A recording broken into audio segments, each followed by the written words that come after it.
aprendiz, con un corazón sencillo, con un corazón que anhela ser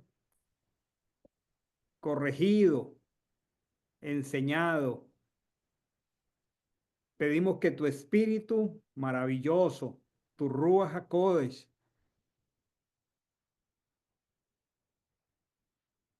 nos guíe a toda la verdad. Tú prometiste que nos guiarías a toda la verdad. Cuán precioso es para nosotros ser guiados, ser enseñados por ti, como el pueblo de tu exclusiva propiedad. Bendito seas. Bendito seas, Señor.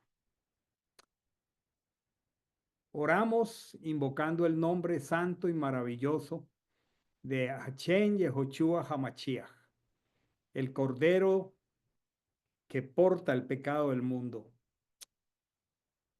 Amén y amén. Muy bien, hermanos, qué bendición estar aquí. De verdad que es una alegría muy grande podernos encontrar. Eh,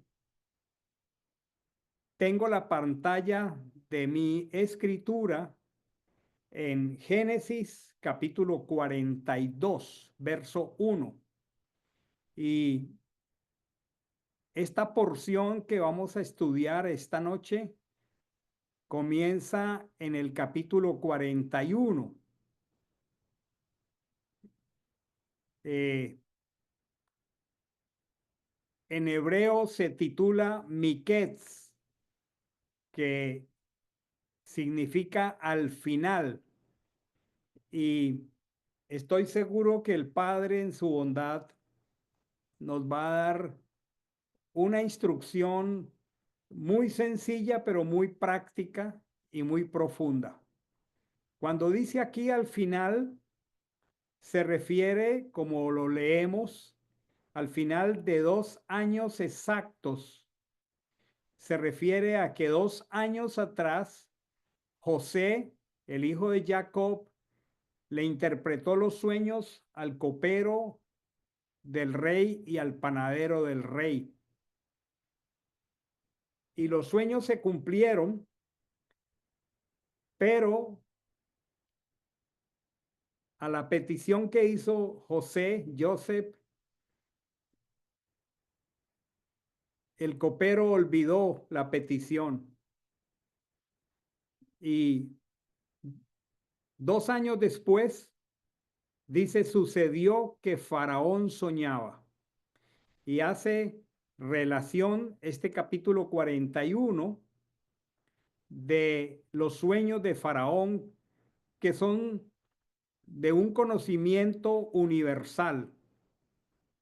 No hay persona que no conozca los sueños que tuvo Faraón, y más allá de los sueños que tuvo Faraón, la interpretación tan exacta que dio Joseph.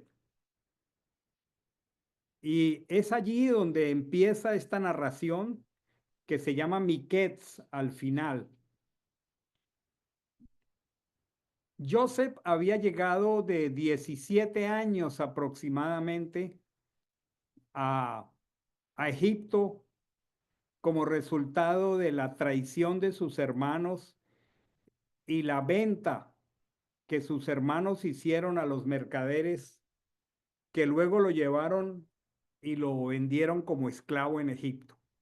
Y aquí en el verso 46 del capítulo 41 dice, era José de 30 años cuando compareció ante Faraón, rey de Egipto. O sea que han transcurrido 13 largos años de la vida de este hombre.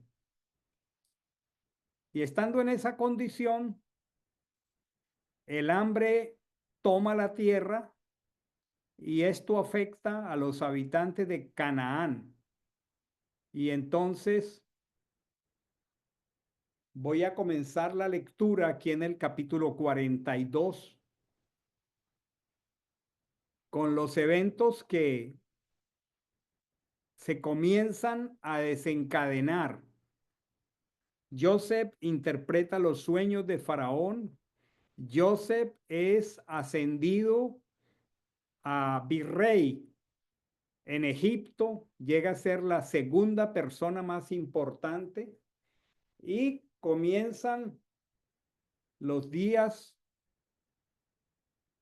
de abundancia, que son 7 años, y luego comienzan los años de escasez. Y aquí entonces empieza la historia que quiero que revisemos juntos. Voy a comenzar leyendo la escritura aquí. Pregunto si todos están contemplando la pantalla.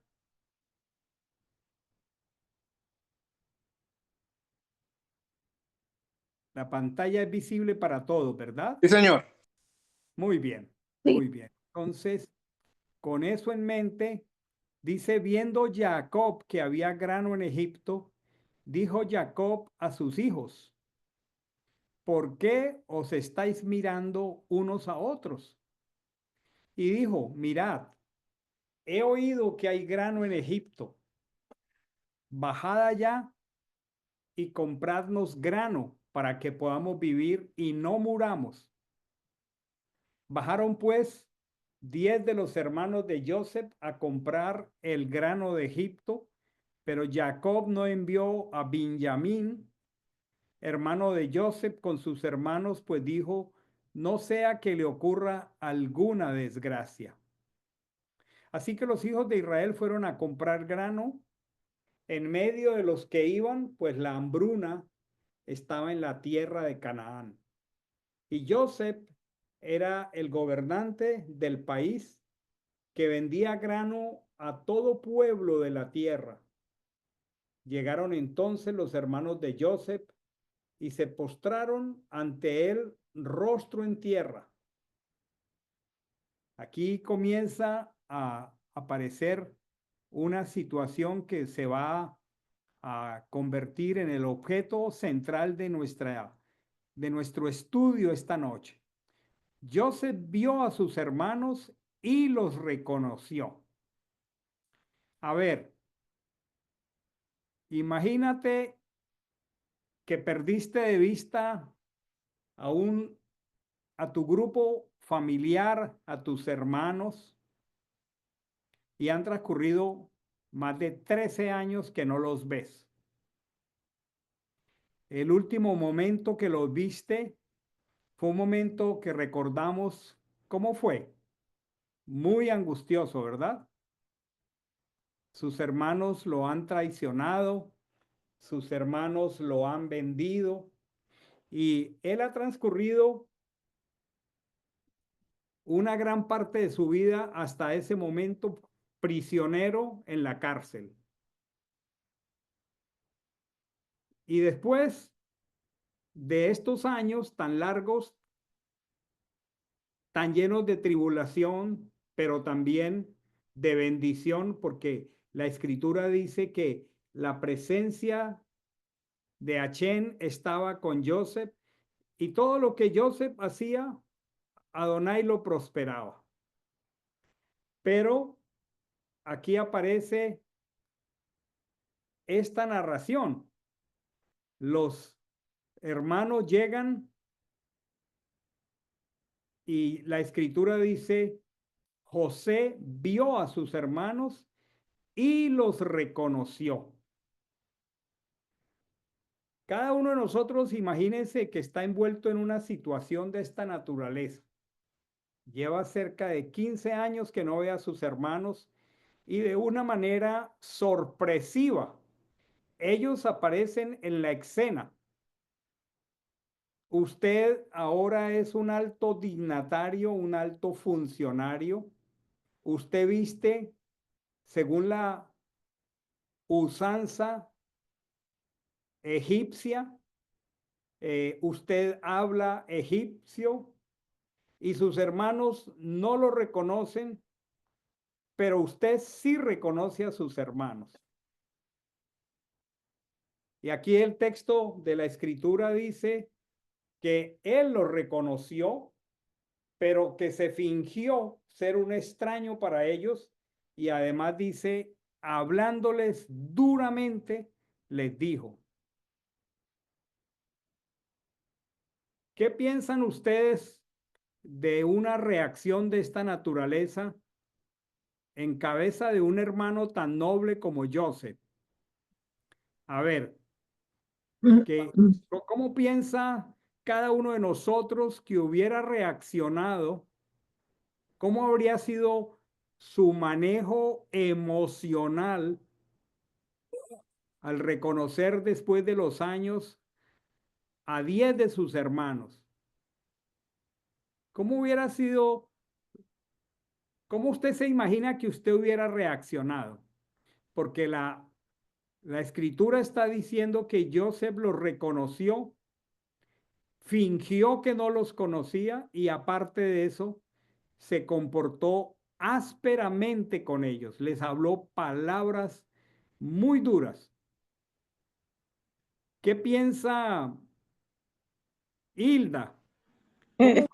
¿Cómo hubiera sido tu reacción? A ver, Ay, pastor, métete en yo la escena, imagínate tus hermanos te traicionaron, te quedaste con un dolor más de 15 años y ahora de esa manera tan sorpresiva, ellos se te aparecen. A ver, imagínate, métete con tu mente y tus emociones de ser posible en la escena.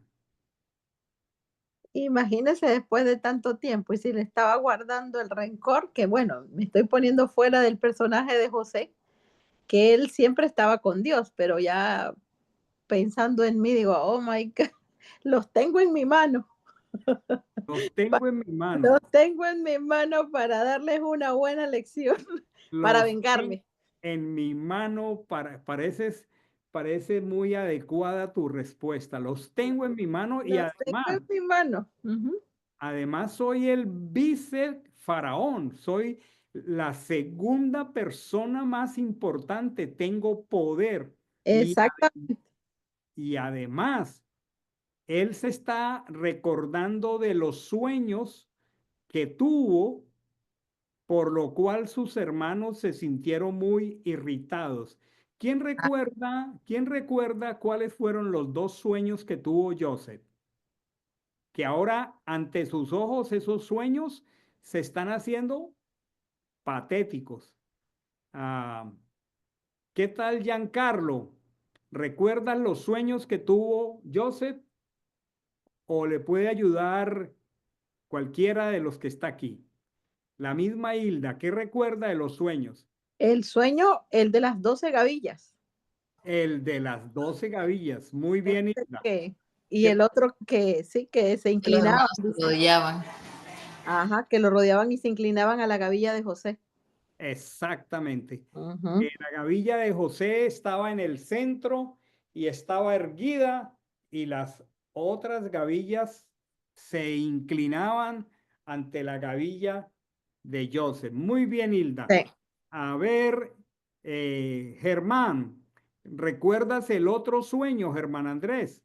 Sí, señor. El de las estrellas, Ah, donde varias estrellas, incluyendo las mayores, me imagino que era el sol y la luna, se postraban ah, delante de él, que creo que fue el que más causó, ¿cuál será la palabra? Más causó exaltación porque lo interpretaron muy bien y entendían que la luna y el sol eran los padres, seguramente. ajá, Eh, ajá. y, y Jacob, perdón, Jacob y la madre, ¿no? Sí, Eso causó mucho desconcierto o más bien rabia entre los hermanos y al mismo Jacob lo hizo pensar mucho. exactamente, exactamente. Y ahora, intempestivamente, imagínate tú como un funcionario gubernamental de esa categoría y se te aparecen estos 10 hombres, los mismos que estuvieron enojados por tus sueños y se te aparecen. Hilda comenzó como a elaborar la idea y hasta le vino a la mente, pero si este hombre estaba con Dios, por qué está reaccionando así, ¿verdad? Creo que fue la idea que Ah. trataste de comunicar, Hilda. Sí, que pero porque él no tenía el sentimiento del que yo expresé, venganza. Los tengo en mi mano y me voy a vengar de lo que me hicieron. Pero, Ajá. pero José no pensó así. Él, aunque los trató ásperamente, él en el fondo quería probarlos si eran los mismos, ¿no? Quería probar si eran los mismos. Si eran Bueno, las mismas él personas. sí Ujú. sabía que eran ellos. Sí, Él él sí sabía que eran ellos, pero ellos no le sabía. conocieron. Él sí, ellos no lo conocieron. Por supuesto, su indumentaria egipcia, eh, ya él hablaba el idioma egipcio. Y entonces dice aquí, acordándose José de los sueños que había soñado acerca de ellos, que ya lo trajo a memoria Germán e Hilda, les dijo, espíais sois, para haberlo desprotegido del país habéis venido. Pero ellos le dijeron, no, señor mío, sino que tus siervos vinieron a comprar alimento. Todos nosotros somos hijos de un mismo varón. Somos honestos. Tus siervos no son espías. Pero él les dijo, no, habéis venido a verlo desprotegido del país. Ellos entonces respondieron, tus siervos somos 12 hermanos, hijos de un varón de la tierra de Canaán, y he aquí el menor está hoy con nuestro padre y el otro ha desaparecido.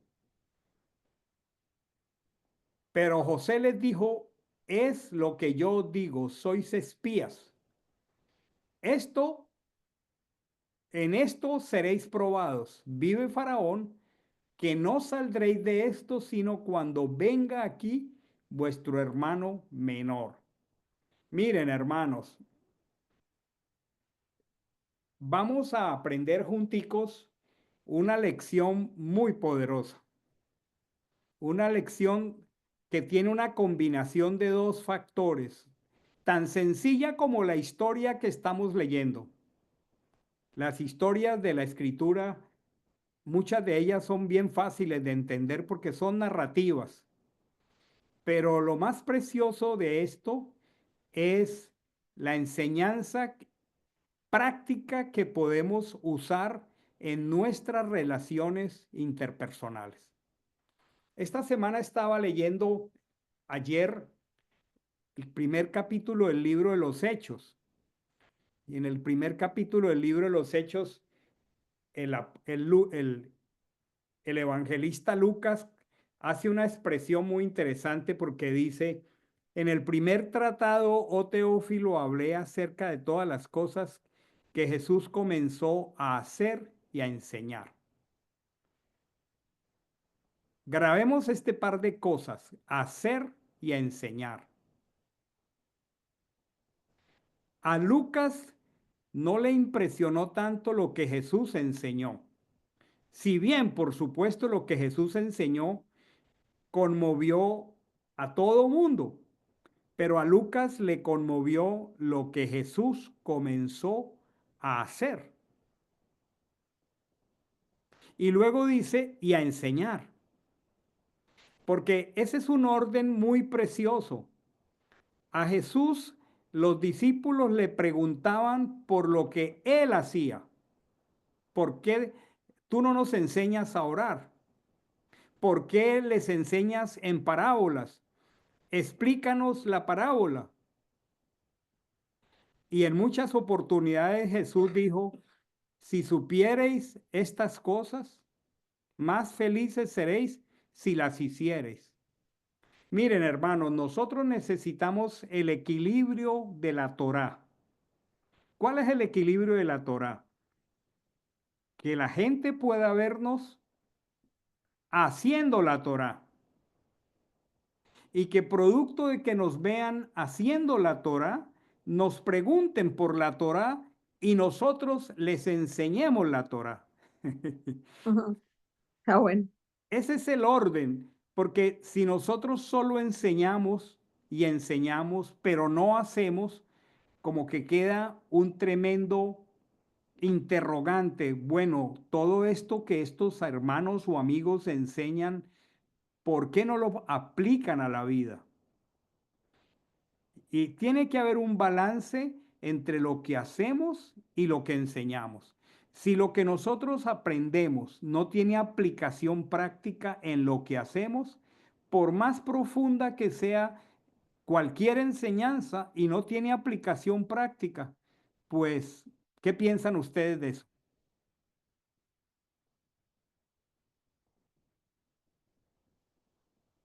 ¿Se acuerdan cuando veíamos al doctor de la ley, al sacerdote y al levita pasando frente al herido y cambiando de acera? ¿Qué desproporción, doctor de la ley, levita y sacerdote? Pero pasó un samaritano y él tomó la atención del herido. Eso es una desproporción. Entonces, esto que vamos a aprender en esta noche no tiene más que una profunda enseñanza que podemos aplicar, que podemos hacer. Y quiera el Ruach HaKodesh que quede grabadita en nuestro corazón y que podamos aplicarla. ¿Qué había pasado en el corazón de los hermanos de Joseph? Había pasado que habían traicionado a su hermano, que lo habían vendido. Y lo peor, que después de 15 años, ellos se seguían creyendo sus propias mentiras, porque habían tenido que inventar una mentira. Y la mentira aquí está en el verso 13. Otro ha desaparecido. Cuando ellos le están hablando a Joseph de otro que ha desaparecido, ellos no se dan cuenta, pero le están hablando a Joseph de Joseph. Y les ha tocado sustentar por cerca de 15 años la mentira que ellos inventaron. Pero en este momento, en la bondad de Dios, grabemos esto en el corazón, en la bondad de Dios llegó el momento más importante para ellos. No podían seguir viviendo con esta mentira. ¿Cómo es que le están diciendo a Joseph que Joseph ha desaparecido si ellos están frente a Joseph? Y saben, el Señor usó de una manera muy especial a Joseph para ayudarlos a arrepentirse. Y entonces por eso los trata ásperamente. No quiere decir que los trató de manera grosera. No quiere decir que les habló palabras soeces. Los trató ásperamente. Como cuando en el Evangelio el Mesías corrige a la multitud y la multitud dice, dura palabra es esta. Esa fue la misma expresión de Joseph para ellos. Y quiero que podamos juntos aprender un procedimiento que puede ser de gran ayuda para que nosotros podamos jugar un papel importante en la vida de una persona que amamos para ayudarla en su proceso de arrepentimiento. ¿Saben por qué? Porque si no hay arrepentimiento, no hay restauración. Y si no hay restauración, no hay libertad. Y si no hay libertad, no podemos experimentar la misericordia, la solidaridad de Dios. Y ellos en este momento estaban en una necesidad muy grande de misericordia de parte de Dios, porque el mundo se estaba muriendo de hambre. Pero la pregunta es, ¿ellos necesitaban propiamente bultos de trigo, bultos de cebada, o necesitaban con todas las fuerzas de su corazón arrepentirse? ¿Cuál era la necesidad más importante? Arrepentirse, ¿verdad? Ellos creían que habían descendido hasta Egipto por comida, pero ellos no sabían que Dios los había llevado para restaurarlos, para sanar su corazón. Y el procedimiento que sigue Joseph es maravilloso. Vamos a seguirlo viendo. Le dice, en esto seréis probados. Vive Faraón que no saldréis de esto, sino cuando venga aquí vuestro hermano menor. Enviad a uno de vosotros para que traiga a vuestro hermano, mientras quedad detenidos,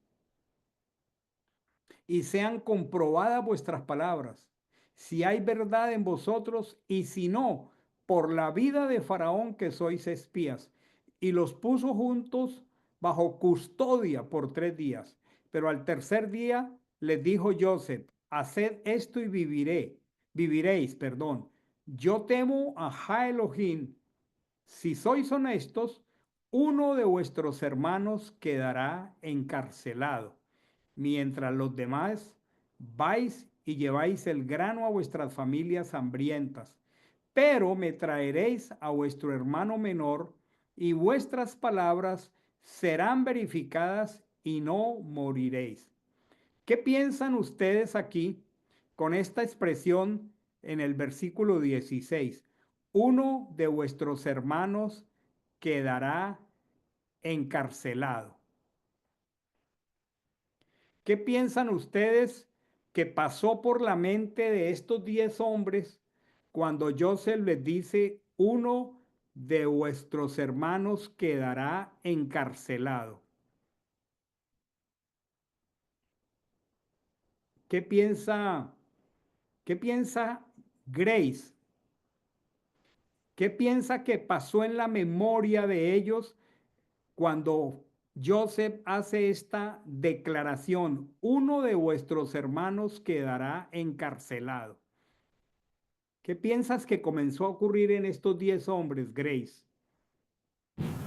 Pienso que, pues como que hubo, les remordió la conciencia, ¿no? Como hubo ahí un momento como para reflexionar de cosas que que habían hecho. Entonces como que sintieron de que sí, que iban a empezar un proceso contra ellos y, mejor dicho, el pecado de ellos ahí se redarguyó de pecado. Exacto. ¿Y cómo piensas que en las memorias de ellos esa palabra, un hermano quedará encarcelado, con qué los conectó esa frase tan drástica? Con lo que ellos hicieron con José. Excelente. Cuando lo metieron al pozo y lo querían matar y que luego decidieron fue venderlo. Exactamente, exactamente. Miren cómo vamos a aprender un patrón maravilloso para ayudar a una persona. Esto lo podemos aplicar en nuestras relaciones como padres, en nuestras relaciones interpersonales. Algunas personas no se dan cuenta de la importancia del arrepentimiento para sanar las relaciones. Y aquí Joseph actuó como un maestro sabio, aun cuando aparentemente se estuviera vengando de ellos, él estaba actuando con una sabiduría única que venía del cielo, que ni siquiera él estaba preparado ni los esperaba. Pero cuando él les dice, uno de vuestros hermanos quedará encarcelado, mientras los demás vais y lleváis el grano a vuestras familias hambrientas, pero me traeréis a vuestro hermano menor, y vuestras palabras serán verificadas y no moriréis. E hicieron así. A ver, Anderson, por favor, ¿puedes ayudarme leyendo aquí el verso 21 donde están las dos flechitas? ¿Las estás viendo? Sí, señor. Lee, lee hasta aquí, hasta donde está el cuadrito. Cada cual decía a su hermano, de cierto somos culpables por vuestro hermano, pues vimos la angustia de su alma cuando nos rogaba y no lo escuchamos, por eso ha venido sobre nosotros esta angustia. Entonces Rubén le respondió diciendo, ¿acaso no os hablé diciendo, no pequéis contra el muchacho? Pero no escuchasteis, y ahora ciertamente su sangre nos está demandada. Aquí empezó un proceso maravilloso. ¿Cómo tú identificas el proceso que empezó aquí, Andercito, en los 2 versos que acabas de leer? El primero, el reconocer el pecado. Y el segundo, arrepentimiento.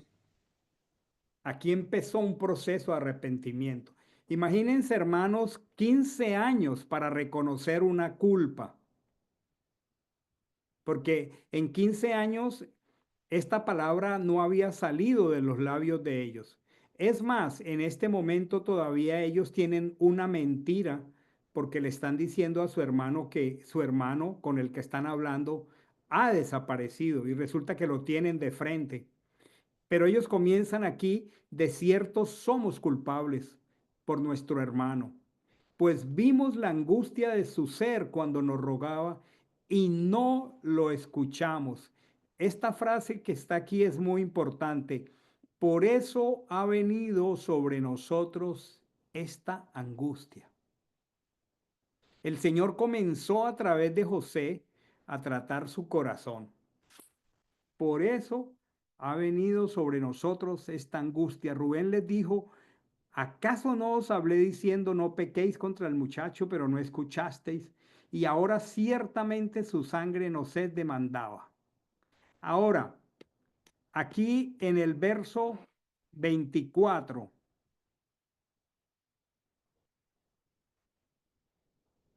¿qué tal si Marina, que está al pie de Anderson, lees el verso 24 hasta el verso que termina en el cuadrito que dice qué está haciendo Elohim con nosotros?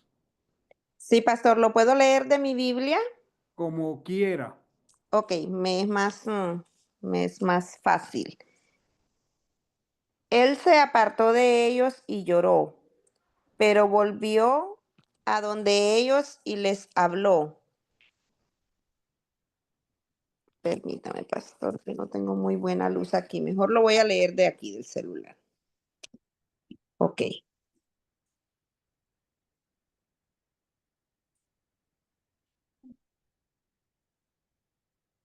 Estoy del celular porque estoy en otro, no estoy con Anderson. Ay, pastor, ¿dónde? Entonces está la flechita, ¿verdad? Vamos a leer donde está aquí el cursor. Ah, sí, y ellos, ok, sí, y ellos no sabían que José entendía porque había un traductor entre ellos. Entonces él se apartó y lloró. Después volvió a ellos y les habló, y tomando de entre ellos a Simeón, lo ató ante sus ojos. José ordenó entonces que llenaran sus sacos de grano y devolvieran la plata de cada uno de ellos a su saco, y les dieran provisiones para el camino. Y así se hizo con ellos.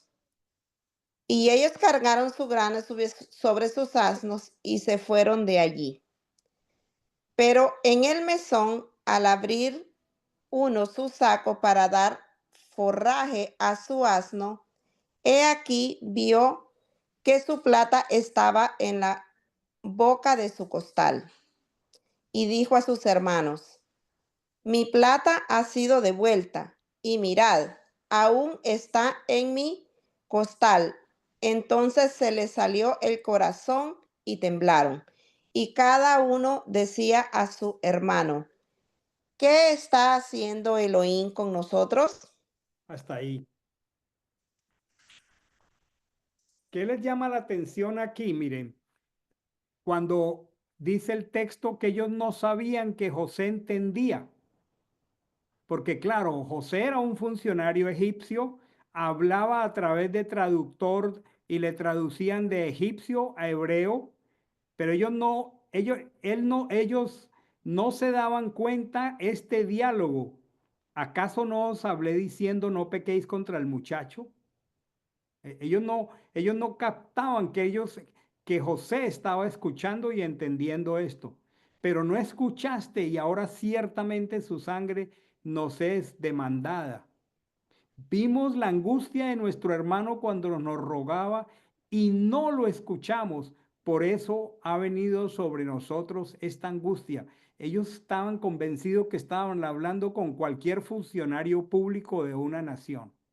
Y entonces dice que José entendía lo que ellos decían, porque había un traductor. Y entonces aquí aparece una primera acción muy importante que vale la pena que tomemos nota de ella. Entonces él se apartó y lloró. Después volvió a ellos y les habló, tomando de entre ellos a Simeón, lo ató ante sus ojos. Qué importante es esta enseñanza aquí. ¿Qué pasó en el corazón de José? ¿Qué pasó? Al entender y a escuchar los diálogos de ellos y las inculpaciones de ellos y el sentimiento de culpa de ellos, ¿qué pasó en el corazón de Joseph?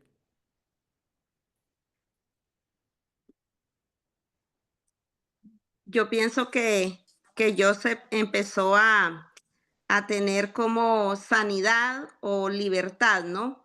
En su corazón porque vio que ya sus hermanos estaban confesando lo que le habían hecho.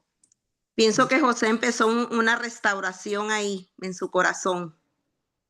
Interesante, interesante. Pero, ¿qué también podemos observar de la acción de Joseph, Giancarlo? ¿Qué viene a tu mente al observar este hombre? Volvió a revivir todo el proceso. Sí, un mar de emociones, de recuerdos, de los momentos pasados, lo que sufrió por esa traición de sus hermanos, al alejarlo de su familia, su padre. Pues me imagino que tuvo en inglés como overwhelm, un sobrecargo de tantas emociones y pensamientos. Dijiste algo muy clave, un mar de emociones. Un mar de emociones. Pero la pregunta más importante, ¿cómo él manejó ese mar de emociones? Sumamente calmado, de una forma impresionante. Al menos delante de ellos. Sí, exactamente. Él se comportó como estos jugadores de póker donde tienen que tener la cara como que todo está bien, tiene que mantener su postura, él tiene un puesto, un título, donde cualquier tipo de tal vez emoción que lo hubiese demostrado lo hubiese delatado. Pero sí, él lo tomó de una manera bastante, por lo menos superficialmente, bastante serena. Iván levantó la mano. Sí, pastor, me parece que él empezó a ver signos de arrepentimiento en sus hermanos. Por lo menos la expresión de Rubén así lo mostraba, ¿cierto? Y uno tiende en esta historia, uno tiende a ponerse mucho en el lado de José. Obviamente él es el que sufre y él es el protagonista de la historia, pero cuando uno se mueve y se pone en la posición de los hermanos, uno ve una intención muy clara del padre de restaurarlos a ellos mismos, ¿cierto? En la manera como hemos llevado este estudio, no lo había visto de esa manera y me parece muy especial porque cuando uno se para en el lado de los hermanos, uno ve movimientos muy amorosos del Padre, todos que conducen a la restauración de esos hermanos. Entonces todo el escenario se estaba prestando para favorecer eso, ¿cierto? Primero, pues exponer las emociones, exponer la verdad del corazón de ellos. Y luego el que ellos hayan asociado al evento, pues todo esto que le está sucediendo al evento de José, empieza a mostrar como una luz de restauración muy preciosa. Excelente. Pero hay algo hermoso, miren, que tenemos que quedarnos como enseñanza también aquí, y es que, como lo expresó muy gráficamente Giancarlo, hubo un mar de emociones, claro, claro, porque después de 15 años está viendo a sus hermanos, y son sus hermanos, y él los ama, pero también son sus verdugos, y sus verdugos necesitan restauración, pero comienza a darse una trama tan espectacularmente emocional. Ellos comienzan a expresar la culpa, la falta de arrepentimiento, y como él los está entendiendo, dice que él, conforme lo que expresa Giancarlo, ese mar de emociones lo administró muy bien, porque él hubiera podido allí darse a conocer a sus hermanos, pero todavía no lo hizo. Todavía no lo hizo. Dice, se apartó y lloró. O sea, no era que su masculinidad le impidiera llorar delante de ellos. No era una falsa estereotipo de masculinidad. No, es que no podía permitir que ellos lo vieran llorando. Y entonces se apartó y lloró. Miren esta escena aquí en este solo renglón. Se apartó y lloró. Bueno, es el funcionario, se aparta, llora y regresa, pero cuando regresa llega en control de sus emociones nuevamente. Después volvió a ellos y les habló, y tomando de entre ellos a Shimón, lo ató ante sus ojos. ¿Cómo les parecen ese par de escenas ahí? Que el mismo que está llorando ahora está aprendiendo a sus hermanos. Dice, entonces, ya lo leyó todo esto Marina, y entonces aquí hay una frase maravillosa, ¿sí? Cuando ellos descubren que la plata ha sido devuelta, que está en su costal, miren lo que dice aquí. Entonces se les salió el corazón y temblaron, y cada uno decía a su hermano, ¿qué está haciendo Elohim con nosotros? ¿Cómo les parece esta expresión? ¿Quién quiere comentar acerca de esta expresión? ¿Qué está haciendo Elohim conmigo? ¿Quién quiere voluntariamente comentar esta frase? Esta frase a mí me parece maravillosa, poderosísima. Tiene un poder de sanidad maravilloso. ¿Alguien quiere hacer un aporte voluntario de esta frase? ¿Qué está haciendo Elohim con nosotros? O cuando yo digo, ¿qué está haciendo Elohim conmigo? A ver. El comentario mío iba muy apuntado a esta frase en particular, que Ok. obviamente es todo lo que está sucediendo allí es muy excepcional, y es el Señor verdaderamente, o sea, que ellos lo hayan reconocido, es que todo venga de Él, es precioso, ¿cierto? Porque era así, ¿cierto? Era el Señor moviendo todos los hilos a través de José, de las circunstancias de ellos, del papá, las emociones, los recuerdos, la culpa, o sea, todo ese escenario, y que ellos hayan podido ver exactamente eso, de que es el movimiento del Padre para restaurarlo, ¿cierto? Algo muy del Señor tiene que estar pasando aquí, porque esto no es normal lo que está sucediendo, ¿cierto? Excelente. Pero esa frase ya denota un toque espiritual muy poderoso en la vida de ellos, porque uno puede quedarse viendo las circunstancias. ¿Cuáles son las circunstancias? No tenemos comida. El mundo se está muriendo de hambre. Nosotros nos vamos a morir de hambre. Hemos hecho este viaje tan largo y ahora nos encontramos con este hombre tan contradictorio. Qué triste la vida. No, no, no. ¿Qué está haciendo Elohim conmigo? Porque a veces nos podemos quedar contemplando solo las circunstancias que nosotros llamamos adversas, pero tenemos que ver la mano de Dios, la mano de Elohim. Ahora, qué precioso. ¿Qué está haciendo Elohim? Y Elohim significa el amor entrañable. ¿Qué está haciendo el amor entrañable conmigo, con esta situación tan contradictoria? Dos cosas aquí: la administración emocional de Joseph y los primeros indicadores de que algo maravilloso está sucediendo producto de un procedimiento correcto. Muchas veces al disciplinar a otros nos dejamos guiar por las emociones y dañamos el proceso. En un extremo nosotros podemos ser o muy blandos o muy rígidos. O a veces no podemos salir de ser tan duros porque no sabemos expresar misericordia. Pero a veces anteponemos la misericordia a la firmeza y entonces no se da el arrepentimiento. Nosotros necesitamos en el poder del Ruach ejecutar sabiduría. Y eso es lo que está haciendo aquí Joseph. Está ejecutando una sabiduría, ¿sí?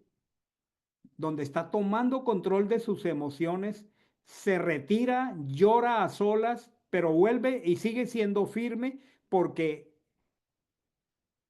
tenía que ocurrir esta frase: ¿qué está haciendo Elohim conmigo? ¿Cómo les parece? Muy bien. Llegados a su padre Jacob en tierra de Canaán, le refirieron todas las cosas que les había sucedido, diciendo el hombre: el Señor de la tierra nos habló cosas duras, nos trató como a espías de aquel país, pero dijimos: nosotros somos honestos. Segunda vez que repiten una mentira. Ha empezado un proceso de arrepentimiento, pero todavía no es completo. ¿Ustedes piensan que al expresar ellos por segunda vez, nosotros somos honestos, de verdad están siendo honestos? No todavía. No todavía.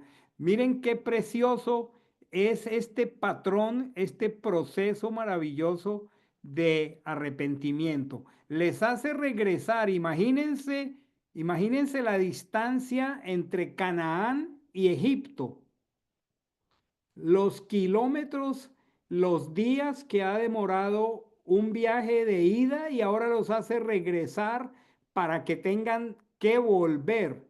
Entonces le cuentan al padre y le dicen: dejad a uno de vuestros hermanos conmigo, tomad para vuestras familias hambrientas, marchaos, traedme a vuestro hermano menor, y si no, sabré que no sois espías, que vosotros sois honestos. Mire con qué material está trabajando Joseph. Ellos han dicho dos veces somos honestos, y él les está poniendo a prueba que ellos no son honestos. ¿Cómo les parece lo que es un proceso de arrepentimiento? Os devolveré a vuestro hermano y podréis negociar en el país. Bueno, aquí pues viene todo ese tiempo de nuevo en Canaán, la historia de la comida que fue devuelta, ¿sí? Pero miren aquí, en este verso, el versículo 37. Miren cómo está avanzando este proceso de arrepentimiento. Voy a pedirle, a ver a quién, que lea este verso 37 hasta el verso 37 básicamente. A ver, Iván Darío mismo. Listo, pastor. Dice, pero Rubén habló a su padre diciendo, haz que mueran mis dos hijos si no te lo traigo. Entrégalo en mi mano, que yo te lo devolveré. Pero él respondió, mi hijo no bajará con vosotros, pues su hermano está muerto y ha quedado él solo. Si alguna desgracia le llegara a acontecer en el camino por donde vais, haréis descender mis canas con dolor al Seol. ¿Qué piensan aquí que está pasando en el corazón de Rubén con esta frase? Porque esta frase la está usando Rubén para decirle a Jacob que deje regresar con ellos a Benjamín, pero él está poniendo una condición realmente muy grave porque está diciendo, haz que mueran mis dos hijos si no te traigo de regreso a Benjamín. ¿Qué piensa, a ver, Germán Andrés? ¿Qué piensa que esta frase de Rubén está indicando cómo está avanzando el proceso de arrepentimiento en el corazón de Rubén? Pastor, yo pienso que en todos ellos, bueno, sobre todo en esta frase en Rubén, están llegando al conocimiento de que las acciones que han tenido en el pasado tienen un costo, o sea, que hay unas consecuencias. Por eso desde antes dicen, ¿qué está haciendo Hashem con nosotros? ¿No? Saben que la acción de ellos tiene un costo, y aquí en este momento Rubén pues está como que poniéndola por adelante. Él sabe que alguien va a tener que responder porque algo malo hicieron. Ellos fueron hace 15 años indolentes con su hermano. No tuvieron en cuenta su angustia, su dolor, la traición. Y ahora, 15 años más tarde, Rubén está diciendo algo muy maravilloso que está indicando que su corazón se ha sensibilizado. Dice, haz que mueran mis dos hijos si no te lo traigo. A ver, Germancito, tú que tienes dos hijos, ¿bajo qué gravedad de juramento tú pondrías en juego la vida de Mateo y la vida de Sara? ¿Con qué capacidad de audacia tú pondrías de garantía la vida de Mateo y la vida de Sara? No, yo pienso que bajo ninguna condiciones, al menos de que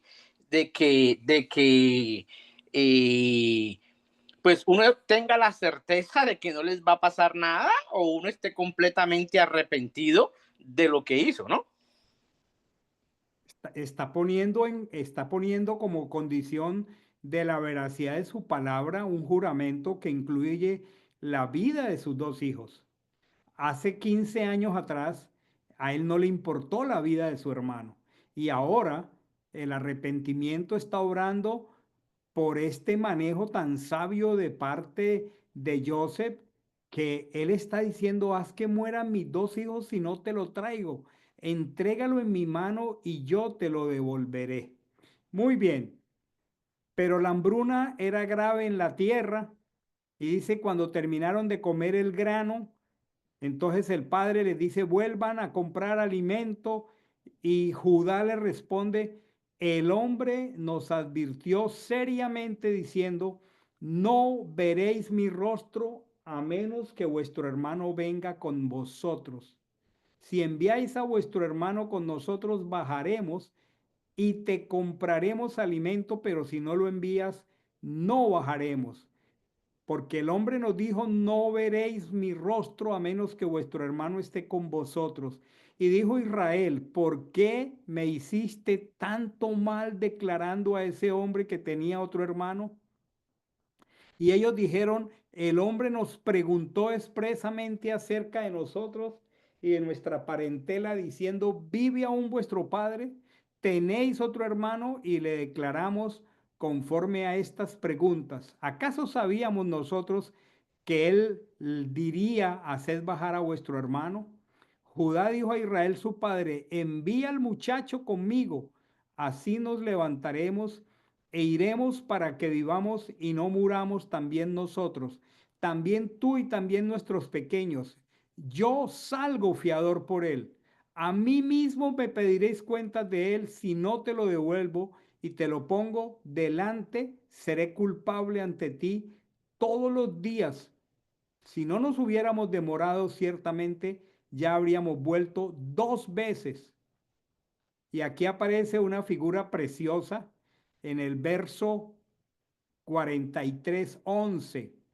Aquí hay una figura maravillosa que dice que Jacob responde, si tiene que ser así, hacedlo. Miren esto que está subrayado con rojo y tomad de lo mejor de la tierra en vuestras bolsas, llevad obsequios a aquel hombre, un poco de bálsamo, un poco de miel, especias y mirra, nueces y almendras. Tomad en vuestras manos el doble de la plata, llevad en vuestra mano la plata de vuelta en la boca de vuestros costales. Quizá fue un error.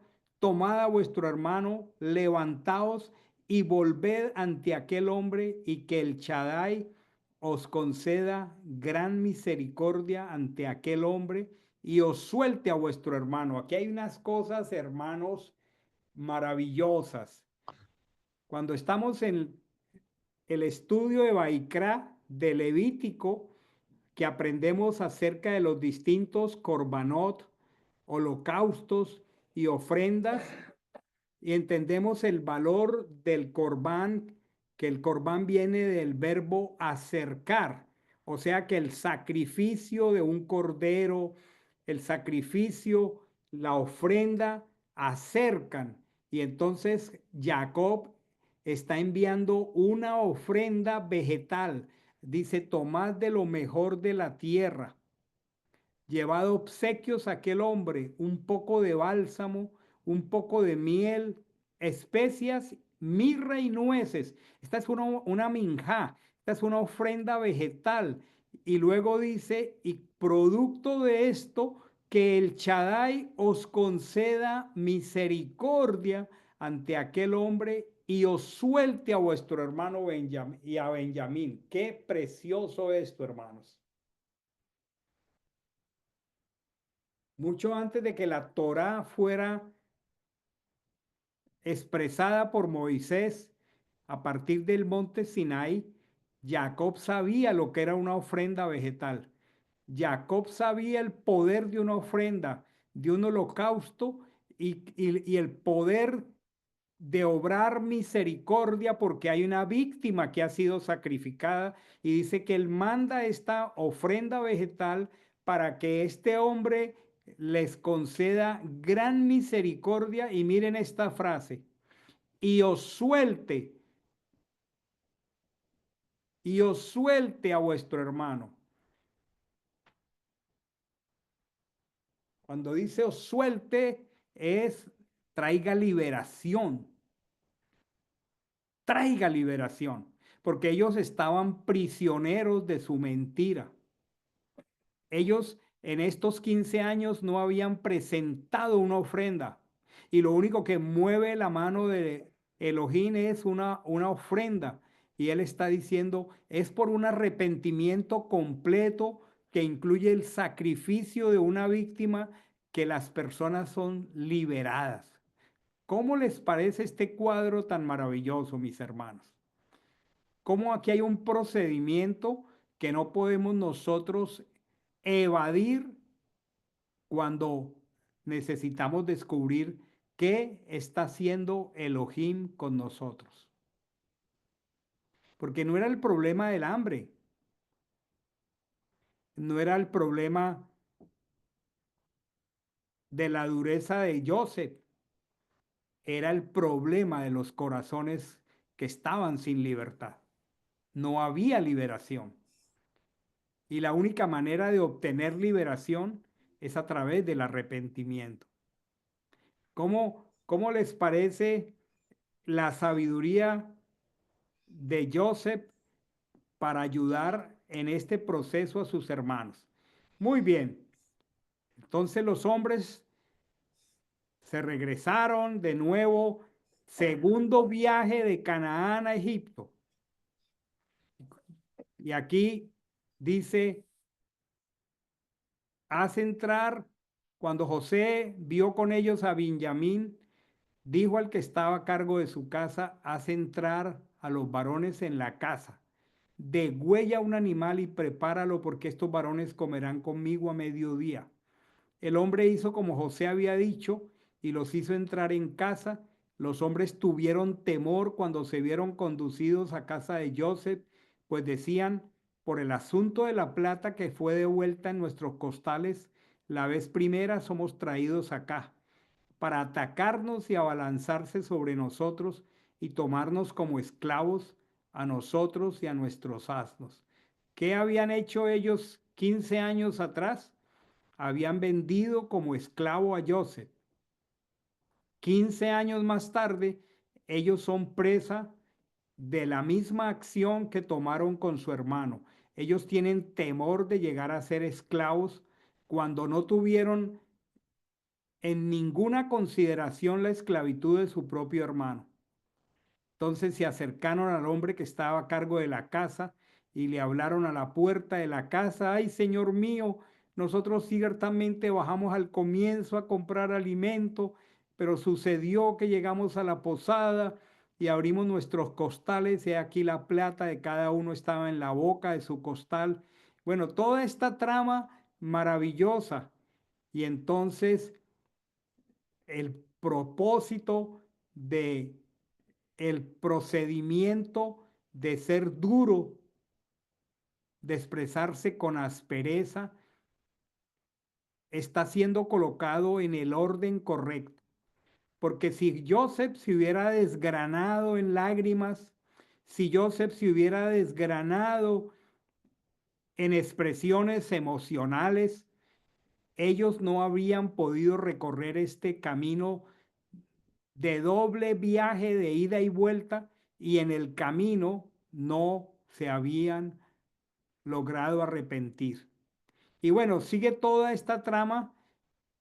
Entonces les pregunta cómo estaban y dijo: está bien vuestro padre, el anciano del cual hablaste, vive aún. Y ellos dijeron: tu siervo nuestro padre está bien, aún vive. E hicieron reverencia y se postraron, y alzó sus ojos y vio a su hermano Benjamín. Esto era para deshacer el corazón de Joseph, porque Benjamín es el único hermano de Joseph.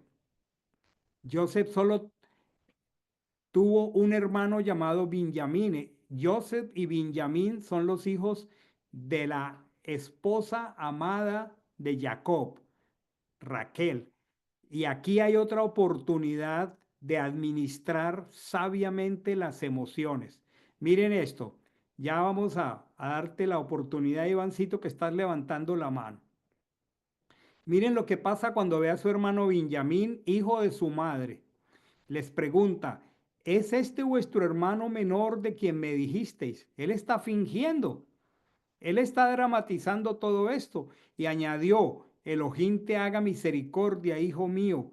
Y otra vez, miren aquí, José se apresuró a salir porque sus entrañas estaban conmovidas por causa de su hermano, y buscó dónde llorar y entró en la recámara y allí lloró. Después se lavó el rostro y salió. Refrenándose ordenó: poned pan. Voy a hacer la pausa, que veo que Iván Darío levantó la mano. No, pastor, no, es que estaba pensando que eh, en el primer viaje, Shimón fue el que quedó digamos, de rehén, ¿cierto? Pero en esa expresión que hizo Pastor, que tampoco lo había visto de esa manera, eh, estaba pensando que la víctima, una víctima inocente realmente tenía que ser Benjamín, ¿cierto? Todos los demás eran culpables. Una ofrenda tiene que ser una víctima inocente. Y la víctima, la única que era válida ahí era Benjamín, y era el que verdaderamente podía, digamos, ocasionar la libertad de ellos. Podría verse de esa manera, ¿o no? Maravilloso. Alguien tenía que exponer su vida. Aquí Dios los está trayendo a una situación que por la dureza de su corazón jamás hace 15 años ellos pudieron intuir de ninguna manera porque el pecado cierra nuestro entendimiento. Aquí hay una expresión superlativa de lo que es discernimiento espiritual. Aquí hay una expresión superlativa de cómo manejar espiritualmente un asunto. Aquí hay una expresión superlativa de la necesidad que todos tenemos de tener sabiduría para administrar nuestras emociones. Así como dice Eclesiastés, hay tiempo para llorar y hay tiempo para abstenerse de llorar. Hay tiempo para abrazar y hay tiempo para abstenerse de abrazar. Y aquí Joseph, que en todo momento se conoce por la lectura del texto, la finura de su corazón, lo sensible de su corazón, pero el dominio propio y la sabiduría con la que administró estas emociones, porque si él no administra estas emociones, había dañado el proceso. ¿Qué piensan aquí los papitos para ejecutar disciplina y para proveer arrepentimiento cuando nuestros hijos lo requieran? ¿Qué les parece semejante patrón de administración de las emociones y cómo les parece el equilibrio que está poniendo en evidencia Joseph? ¿Alguien quiere expresar o sigo adelante? ¿Alguien quiere expresar la impresión que le merece hasta este punto? Parece una película espectacular, ¿no les parece? Esto debiera estar en Netflix. Es cuando la restauración prima sobre las emociones. La restauración prima sobre las emociones. Si nosotros no administramos nuestras emociones, de pronto nos evitamos restaurar a alguien.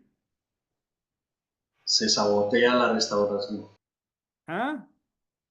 Se sabotea la restauración. Se sabotea la restauración. Vamos a seguir aquí. Después se lavó el rostro y salió refrenándose, ordenó, poned pan. Bueno, aquí viene todo otro desenvolvimiento y voy a avanzar porque el tiempo se está agotando. Luego ordenó al que estaba a cargo de su casa, diciendo: llena de comida los costales de estos hombres, tanto como puedan llevar. Coloca la plata de cada uno en la boca de su costal. Coloca mi copa. Ay, ay, ay. Coloca la Esto no copa. se está viendo. No se está viendo No se el está texto. viendo. Ya lo van a ver. Ya lo van a ver. Y ahora sí. Sí, señor. Perdón. Coloca mi copa, la copa de plata, en la boca del costal del menor. ¿Quién es el menor? Benjamín, con la plata de su grano, e hizo conforme a la palabra que había hablado Joseph. Cuando rayó el alba, fueron despedidos los hombres, ellos, sus asnos, salieron ellos de la ciudad y no se habían alejado cuando José salió y dijo al que estaba a cargo de su casa: levántate y persigue a esos hombres, y cuando los alcances, diles: ¿por qué habéis pagado mal por bien? ¿No es esta la copa en la que bebe mi señor, con la cual suele adivinar? Habéis obrado mal en lo que hiciste, ¿cierto? Y aquí entonces ellos dicen: aquel de tus siervos en quien sea hallada la copa, que muera. No sabían que era Benjamín. Y nosotros también seremos esclavos de mi señor. Y él dice: sea ahora conforme a vuestras palabras. Aquel en quien se halle llegará a ser mi esclavo y vosotros seréis inocentes. Él pues comenzó a registrar por el mayor y terminó con el menor, y la copa fue hallada en el costal de Benjamín. Entonces se rasgaron las vestiduras y cada uno cargó su bando y regresaron a la ciudad. Y llegó a Judá y sus hermanos a casa de Joseph, y él estaba aún allí, y cayeron a tierra delante de él. Aquí están los sueños hechos realidades. Y Joseph les dijo: ¿qué acción es esta que habéis hecho? ¿No sabéis que un hombre como yo es capaz de adivinar? Entonces dijo Judá, ¿qué diremos a mi señor? ¿Qué hablaremos? ¿Cómo nos justificaremos? Miren esta frase. Ha Elohim ha descubierto la iniquidad de tus siervos. ¿Cómo fue la primera expresión?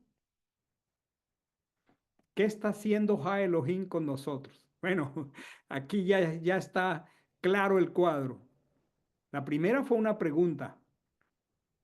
Cuando no sé leer las circunstancias adversas, cuando no sé cómo entrar en juicio delante de Dios por las cosas que no me están resultando como yo esperaría que me resultaran. ¿Cómo leer si hay hambruna? ¿Cómo saber qué hay detrás de la oposición cuando yo esperaba bendición? ¿Qué está haciendo Elohim conmigo? Pero aquí ellos están diciendo algo realmente en cabeza de Judá maravilloso. Ha Elohim, ¿están viendo la pantalla?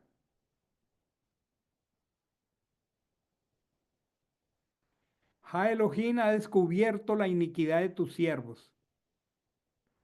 Entonces Judá se acercó a él y le dijo, ay, Señor mío, te ruego que hable tu siervo una palabra a oídos de mi Señor y no se encienda tu ira contra tu siervo, porque tú eres como el mismo Faraón.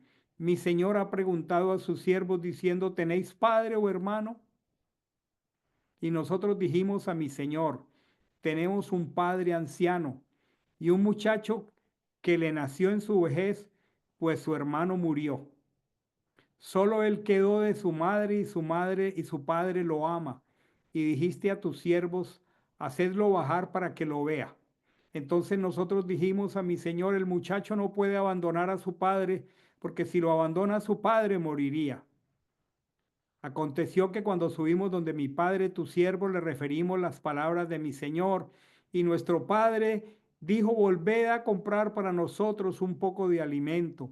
Entonces tu siervo, mi padre, nos dijo, vosotros mismos sabéis que mi mujer me dio a luz dos, y uno salió de mi lado, y dije, ciertamente fue despedazado, y hasta ahora no lo he vuelto a ver. Y si tomáis también a este en mi presencia y le sucede alguna desgracia, haréis descender mis canas con maldad al Seol. Y ahora cuando llegue a tu siervo mi padre y el muchacho no esté con nosotros, como su alma está ligada al alma de él, sucederá que cuando vea que el muchacho no está, morirá. Y tus siervos habrán hecho descender con dolor las canas de tu siervo al Sheol, nuestro padre. Porque yo tu siervo he quedado como fiador del muchacho ante mi padre, diciendo, si no te lo traigo, sea pecador ante mi padre todos los días. Y ahora te ruego que tu siervo pueda quedar en lugar del joven por esclavo de mi señor, y el joven suba con sus hermanos. Porque ¿cómo subiré yo hasta mi padre si el joven no está conmigo? No vea el mal que sobrevendrá a mi padre.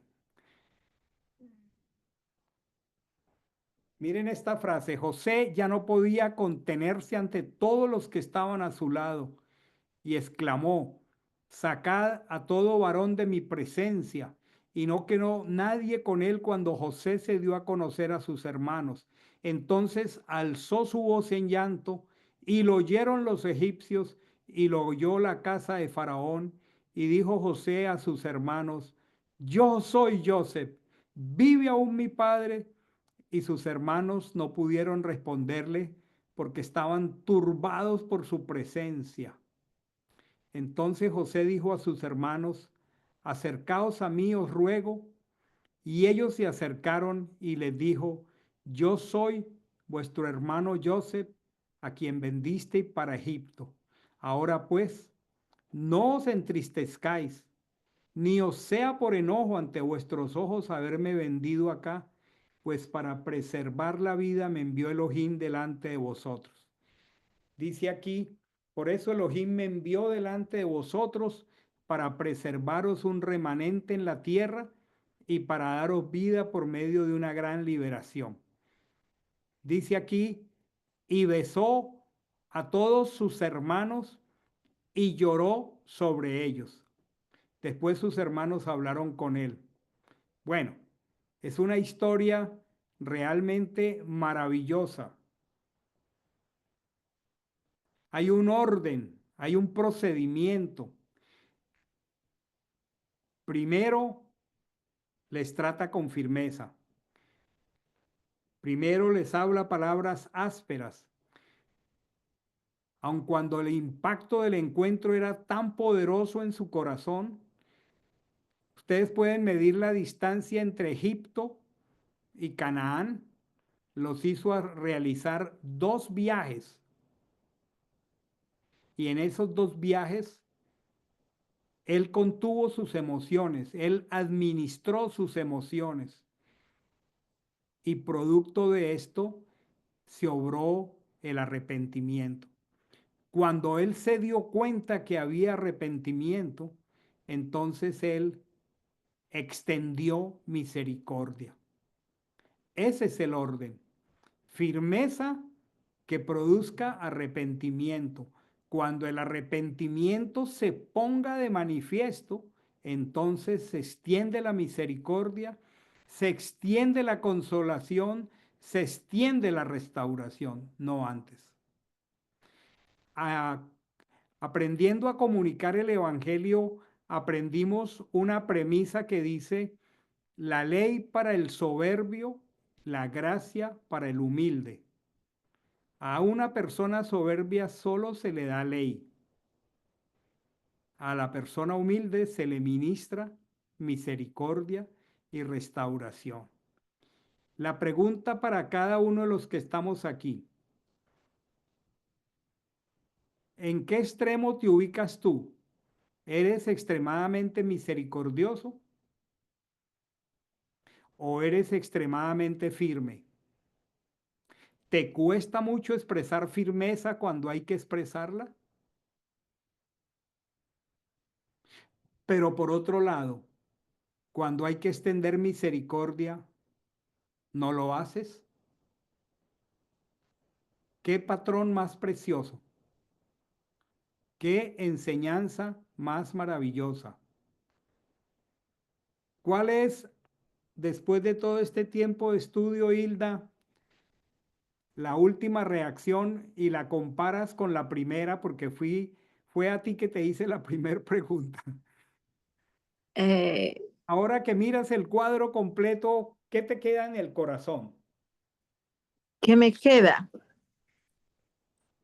Me queda que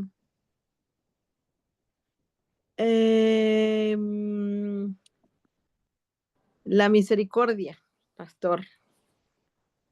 La misericordia, sí, eso me queda grabado. Después de la restauración y el mostrar misericordia. ¿Qué hubiera pasado si él se hubiera derramado en misericordia desde el comienzo, Hilda? Los hermanos no siguen el proceso de arrepentimiento.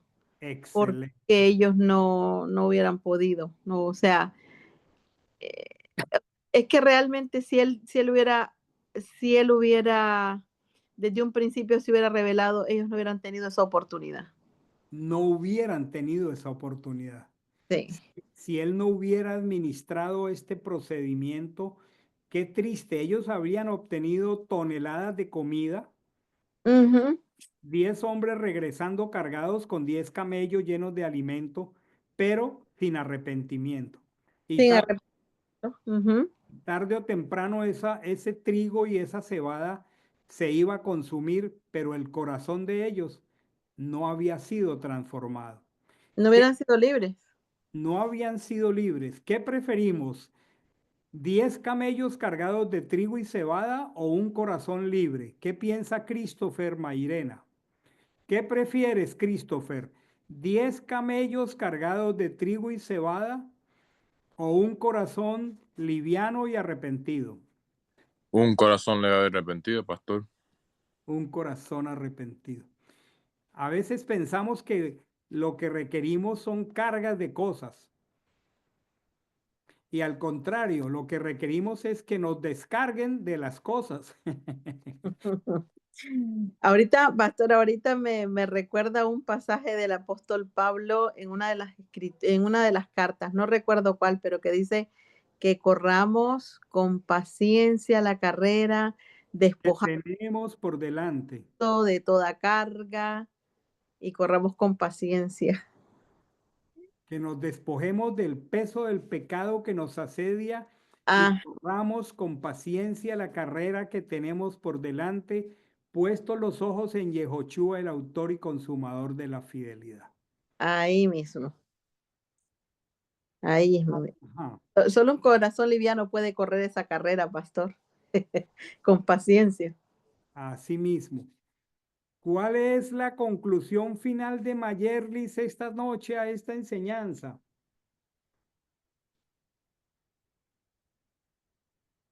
Mayores. Que para saber perdonar, para poder despojarse de las cargas en temas así. Saber perdonar. A pesar de las circunstancias extremas, donde él tenía todos los motivos para odiar a sus hermanos, pues él pudo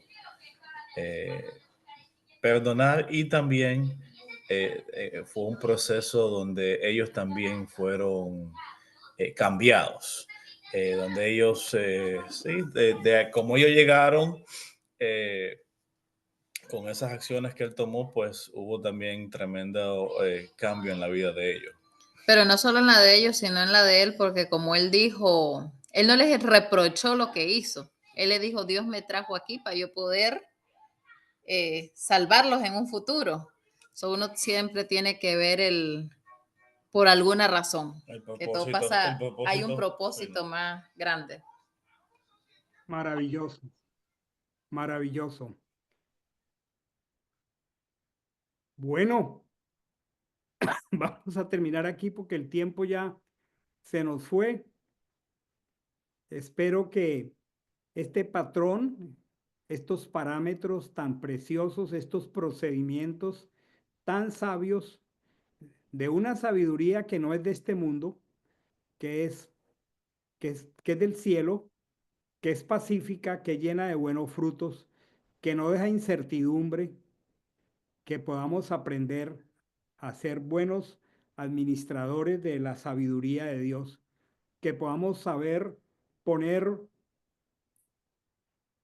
bajo gobierno nuestras emociones y expresarlas de manera correcta en el tiempo correcto. Hilda, ¿quieres dar gracias al Señor por esta noche, por la palabra? Sí, claro que sí, pastor. Deme un momentico, voy a cerrar la puerta y ya comienzo.